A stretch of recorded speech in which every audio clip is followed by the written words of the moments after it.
Joining us at kickoff, it's NC State head football coach Dave Doeren. Coach, they can eliminate our positions, but they can't get rid of us. We're still here. We're still talking to you at a kickoff, man. How are you doing? I'm doing good. It's good to see you guys. So you kind of joked you're a bit of a cockroach. You're a long-tenured coach in the ACC now. Yeah. In the country. Yeah, man. I mean, like, that's impressive. That's impressive. Hey, salute. Hell of a list, man. No, absolutely. Salute to the consistency that you've built at NC State. So I actually wanted to start there. When you got to Raleigh versus where things are now in the 11th season, biggest change, what is the biggest difference from that day one to now?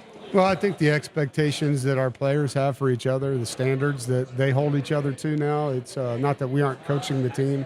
But our players do a great job holding each other accountable. And it wasn't like that all the time. You know, we've had bits and pieces of that along the way. We've had a lot of, guys that might have been a little harder to manage at times. And it's culturally, when you walk in, it's earned, not given. And the guys understand that. They buy into it.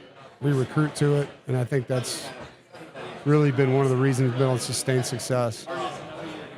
What do you, when you had a big event last week for the collective, and you were trying to explain to the people there, like, this is the reality of the world we're in now. Yeah. And I think even Boo might have said, there's no way you could have convinced me even like 4 years ago we'd be standing up here and having an event like this. Just in your head, how things have changed to where we knew how, these cards, you have endorsement deals, you have Pack of Wolves, the Savage Wolves, and it's just, it's part of the new landscape. And I know there are some coaches who don't want to embrace that.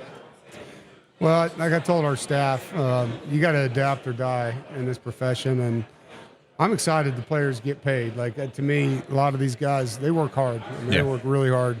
They give up a lot of their time, their bodies. They don't have time to get a job. A lot of people wouldn't hire them because they couldn't work that many hours, And so I'm excited for them. The fundraiser we did with Scotty McCreery and the two collectives was awesome. The biggest change in this is the head coach now is like a fundraiser. It's like I'm in the Wolfpack Club. And you're allowed to do that. And you have to. The only way you get money is to raise it. And so that's been a big change for me. In my 30 years of coaching, I've never had to be a fundraiser like I am now, and it's really occupied a lot of my time.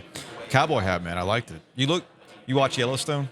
Yeah, I've heard that many times. I've not watched an episode of Yellowstone, but I've seen previews for it. I felt like with the cowboy hat, you would be behind Kevin Costner going in like an extra on the show. Yeah, I'll take that job. They can hire me anytime they want. I'll go back to Montana and hang out.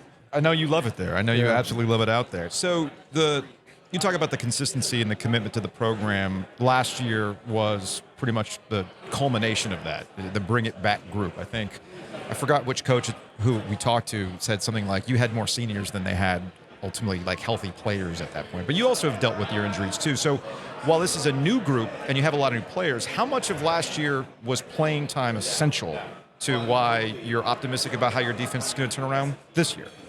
Yeah, well, when you don't have Drake Thomas and Tanner Ingle and Isaiah Moore and Corey Durden, there's a lot of good players that aren't back.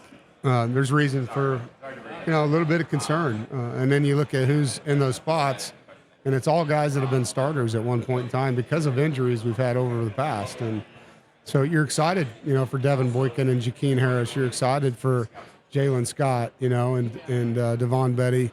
We already knew what our D linemen, because we rotate so much there, can do. So getting to see the next step for some of these guys, they've kind of endured being backups and rotational players, and now it's their time to shine. And there's a little bit of an edge to them, to show that they can do what last year's team did too on the defensive side of the ball. I think Tony Gibson does a good job instilling that edge. I feel like with Tony and Peyton and some of the other guys that you have back, I feel like I have a pretty good idea of what your defense is going to look like. Yeah. I can't say as I have a great idea of what your offense is going to look like, though. Obviously, Robert and I has a tremendous track record, not only in this league, but in college football. How did you land on Robert? Because I know that's a position that you put a premium on, and it's not a decision you make lightly when Tim took the Coastal Carolina job. So how did you get there, and how did you think spring went where he's trying to install? And then obviously it helps to have Brennan there to kind of be the extra coach there to teach the rest of the offense some of his stuff. Well, I'm really excited for Tim Beck. It's great. that he got that job, and I wanted to evolve, and that opportunity created itself. It was time to change, and this gave me an opportunity to do that. Robert is a unique preparation for a team to play against. He does a lot of different things that other teams don't. He's unique in that he can change week to week, even if you have injuries. He can do things different. He can go from 3 tight ends to no tight ends in a week, and it doesn't cost the players anything. It's very simple for them. It's a player-friendly deal. I don't know exactly what it's going to look like either, Joe. I mean, this fall camp's going to dictate some of that.